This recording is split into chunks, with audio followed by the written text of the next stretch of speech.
අනතුරුව මහජන මුදල් අවභාවිත කරන නිලධාරීන්ට තරහිරම නොබලා නීති ක්‍රියාත්මක කරනු ඇත. ඊට අමතරව මෙම සිද්ධියට සම්බන්ධ සැකකරන පුද්ගලයන් පිළිබඳව දැඩි අවධානයක් යොමු කිරීමටද බුද්ධ්‍යංශ අවධානය යොමු කර තිබේ.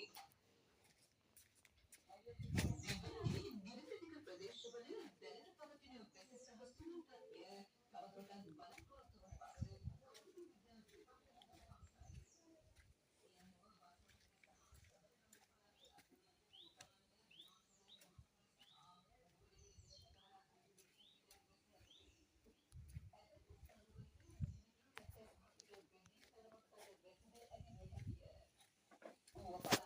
අම්පාර සහ වලකර ප්‍රදේශවලදී පස්වරුද්දකින් පසු වැසි ඇතිවේ. මේකට දාමු ගැනීමට පින්බර කරන ලෙස ආගමික විද්‍යා දෙපාර්තමේන්තුව ජනතාවගෙන් ඉල්ලා සිටී.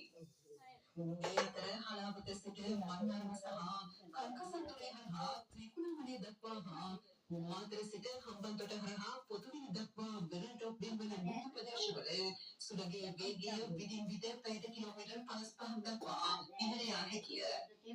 එම මුහුදු ප්‍රදේශ විදින් විට රළු විය හැකි බවද එම දෙපාර්තමේන්තුව නිවේදනය කළායි. කහටගහ මිනිරාල